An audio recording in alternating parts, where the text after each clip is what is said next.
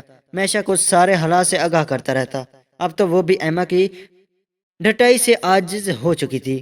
اس نے مجھے ایما کو زہر کھلانے کا مشورہ دے دیا۔ ایک لمحے کے لیے میرا دل ڈوب گیا تھا، مگر اس کے سوا اور کوئی چارہ بھی نہیں تھا۔ میں نے ایما کو جلد خوشخبری سنانے کا کہہ دیا تھا اور کال بند کر دی۔ شام ہو چکی تھی۔ میں نے ایما کو گھر میں ڈھونڈا، مگر وہ کہیں نظر نہیں آئی۔ میں چھت پر گیا تو وہ گوارے سی بیٹھی آنسو بہا رہی تھی۔ میں نے اسے بڑے پیار سے بات کی تھی۔ کیا ہوا ایما؟ میرے پوچھنے پر وہ رو رہی تھی، مگر اب یہ کیا کوئی شکوہ نہ لائی۔ میں بہت برا ہوں نا؟ میں نے لہجے میں مصنوعی محبت بھر کر اس سے پوچھا تھا۔ وہ تڑپ کر ہی رہ گئی تھی۔ بری تو میں ہوں، پہلے آپ کی زندگی کو جہنم بنا دیا ہے۔ آپ کی طرف دیکھ کر دل دکھتا ہے کہ کیسے آپ جیسے حسین مرد کو مجھ جیسے بدصورت بیوی ملی ہے۔ آپ کہاں برے ہیں؟ بری تو میں ہوں۔ اس کی باتیں تھیں جو مجھے اپنی پستی کا یقین دلا رہی تھی۔ میں کتنا گرا ہوا انسان تھا، مگر وہ کہتے ہیں نہ جس کی صورت سیاہ تھی اس کا دل بہت اجلا سا تھا۔ میں نے اس کے آنسو پہنچ کر اس سے اس کی پسندیدہ چیز کے بارے میں پوچھا تو اس نے دودھ کا ذکر کیا۔ میں مسکرا دیا۔ ایک لمحے کو میرا دل چاہا کہ وقت تھم جائے، مجھے اس معصوم لڑکی کی جان نہ لینی پڑے، مگر عائشہ کا سراپا جب آنکھوں کے سامنے لہرایا تو مجھے کڑوا گھونٹ پینا ہی پڑا۔ میں کچھ دیر اس کے پاس بیٹھنے کے بعد گوالا کی دکان پر گیا اور گوالا کی دکان سے تازہ دودھ لیا اور ڈھیرے کی طرف چل دیا۔ وہاں سے میں نے کھیتوں میں ڈالنے والا زہریلا سپرے دودھ پر چھڑکی۔ ایسا کرتے وقت میرے ہاتھ تھر تھر کانپ رہے تھے۔ میں پینے سے شرابور ہو چکا تھا، مگر اس دن شیطان نے میری ایک نہ چلنے دی۔ وہ مجھ پر بری طرح غالب آ چکا تھا۔ میں گھر کی طرف چل دیا۔ مجھ میں ہر قسم کا احساس ختم ہو چکا تھا۔ میں نے مصنوعی محبت جتا کر وہ دودھ ایما کے سامنے رکھا اور کہا اسے پی جاؤ، مگر وہ ہچکچاہٹ کا شکار تھی۔ میری مجبور کرنے پر اس نے دودھ کا گلاس پی لیا۔ جب مجھے یقین ہو گیا کہ وہ اتنی زہریلا دودھ سے مر جائے گی تو میں بھی اٹھ گیا۔ سامان تو پہلے سے ہی پیک تھا۔ میں ایما کو الوداع کہہ کر خوشی خوشی شہر کے سفر پر نکل کھڑا ہوا۔ میں بہت مطمئن تھا کہ میری خوشیوں کے درمیان سب سے بڑا کانٹا اب نکل چکا ہے، مگر نہ جانے کیوں میں جیسے جیسے شہر کی طرف بڑھ رہا تھا میرے دل بیٹھا جا رہا تھا۔ میں نے عائشہ کو کال کر کے اپنے آنے کے بارے میں بتا دیا تھا، لیکن اس کے گھر پہنچ کر میں نے سرپرائز دینے کا سوچا۔ دروازے کی چابی میرے پاس موجود تھی۔ میں نے چپکے سے دروازہ کھولا اور اس سے ہر گھر میں داخل ہو گیا، لیکن یہ کیا، مجھے عجیب سا احساس ہوا۔ خاموشی اس قدر تھی کہ مجھے قبر کا گمان ہونے لگا تھا۔ تبھی میں نے عائشہ کو دیکھا۔ وہ ایک کمرے سے نمودار ہوئی، سجی سنوری سی۔ وہ بلا شبہ بہت حسین لگ رہی تھی اور عائشہ تھی۔ اس کے ہاتھ میں مٹھائی کی پلیٹ تھی۔ وہ خوشی سے نہال ہو رہی تھی۔ آج ہمارے راستے سے ہر قسم کا کانٹا نکل چکا تھا۔ آج خوشی کا دن تھا۔ یہ مٹھائی کھاؤ اور خوشی مناؤ۔ مجھے مٹھائی دے کر عجیب سا خوف محسوس ہو رہا تھا، مگر عائشہ کے بار بار کے اصرار پر میں ایک ٹکڑا اٹھا کر کھا لیا۔ وہ مسکراتی ہوئی ایک کمرے میں چلی گئی۔ جب اسے کافی دیر ہو گئی اور وہ نہ لوٹی تو میں بھی اس کے پیچھے چل گیا۔ میں نے دروازے کی آڑ سنی اور جھانکا تو میرے قدموں تلے سے زمین ہی نکل گئی۔ کمرے سے ایک مرد کے بولنے کی آواز آ رہی تھی۔ عائشہ اس کے پاس بیٹھی کہکیاں لگا رہی تھی۔ عامر جی، آپ تو فکر ہی نہ کریں، میں نے عدیل کو تو پکا انتظام کر لیا ہے اور میں نے مٹھائی میں زہر ڈال کر اس کو کھلا دی ہے، اور آج اپنا بدلہ میں نے اس سے لے لیا ہے۔ وہ کیا سمجھتا تھا کہ مجھے خبر نہیں ہوگی کہ میرا مجرم کون تھا، مجھے کس نے اغوا کر لیا تھا۔ میرا مجرم عدیل ہی تو ہے۔ شکر ہے عامر، آپ نے منگنی توڑنے کا فیصلہ واپس لے لیا۔ محبت تو میں صرف آپ سے ہی کرتی تھی اور کرتی رہوں گی۔ عائشہ کی باتیں سن کر مجھ میں وہاں کھڑے ہونے کی ہمت ہی نہ رہی۔ میں دبے پاؤں وہاں سے نکل آیا تھا۔ اچانک گھر سے کال آئی اور میری ماں نے کہا، بیٹا تمہاری بیوی کی آخری سانسیں چل رہی ہیں اور وہ تمہیں بلا رہی ہے۔ میرے تو قدموں تلے سے زمین ہی نکل جا رہی تھی۔ مجھے اپنی غلطی کا احساس بڑی شدت سے ہو رہا تھا۔ زہر تو مجھے بھی دیا گیا تھا۔ حالت میری بھی خراب ہو رہی تھی، لیکن میں اپنی پرواہ کیے بغیر جلدی سے گاؤں پہنچا تو میری بیوی نے مجھے مسکرا کر دیکھا۔ میری روح کانپ اٹھی اور پھر اچانک وہ میرے پاؤں پکڑ کر بولے، آپ مجھے معاف کر دیں، میں نے آج ہی آپ کی میں گھبرا گیا کہ کیا ہوا ایما؟ اس نے رو رو کر کہا، میں نے آپ کی الماری کی تلاشی لی تھی، مجھے آپ کے گناہوں پیش کے متعلق کافی ثبوت ملے تھے۔ میں ثبوت میں مطلع رہی کہ آپ کے خلاف قانونی کارروائی کروں یا نہ، مگر میں آپ کو دوزخ کے عذاب سے بچانا چاہتی تھی، اس لیے میں نے آج ہی آپ کے خلاف قانونی کارروائی کی ہے۔ پولیس کسی بھی لمحے آپ کو گرفتار کرنے آ سکتی ہے۔ میں کی کوئی بھی بات مجھے بری نہیں لگتی تھی۔ ڈاکٹر نے اگلے 24 گھنٹے خطرناک بتائے تھے۔ میں رو رو کر اس کے لیے دعا کرتا رہا اور پھر اچانک ہی میں بھی بے ہوش ہو گیا۔ جب مجھے ہوش آیا تو میں نے اپنے ارد گرد ڈاکٹر کا ہجوم دیکھا۔ سب سے پہلے میں نے ایما کے بارے میں پوچھا تو اللہ نے کرم کیا اور ایما بچ گئی تھی۔ جب میری طبیعت سنبھلی تو مجھے پولیس گرفتار کر کے لے گئی۔ میں نے تھانے میں دن رات اللہ سے اپنے گناہوں کی معافی مانگی۔ آج 10 برس بعد مجھے جیل سے رہائی ملی تھی۔ میں اپنے جرم کی سزا بھگت کر واپس اپنے گھر جا رہا تھا۔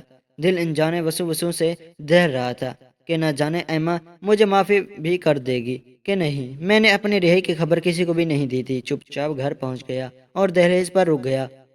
گھر سے ایما کی پر شفیق آواز آ رہی تھی، میرے بچوں، تم دونوں کا باپ بڑا بہادر ہے۔ کبھی کبھی اپنے باپ کو کسی سے کم مت سمجھنا۔ نفرت گناہ گار سے نہیں، گناہ سے کرنی چاہیے۔ مجھ سے مزید صبر نہ ہوا اور میں بھاگتا ہوا گھر میں داخل ہو گیا۔ میرے 10 سال کے 2 جڑواں بیٹے ماں کے پاس بیٹھے تھے۔ میں ان دونوں کے سامنے ہی ایما کے قدموں میں گر گیا تھا، اسے رو رو کر معاف مانگی۔ اس نے مجھے معاف کر دیا تو میں اپنی بچوں سے بغل گھیر گیا۔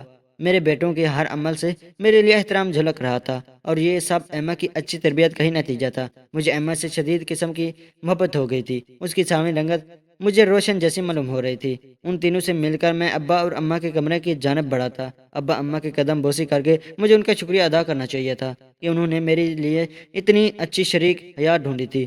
لوگ سچ کہتے ہیں کہ بڑوں کی مان کر انسان کبھی نامراد نہیں رہتا۔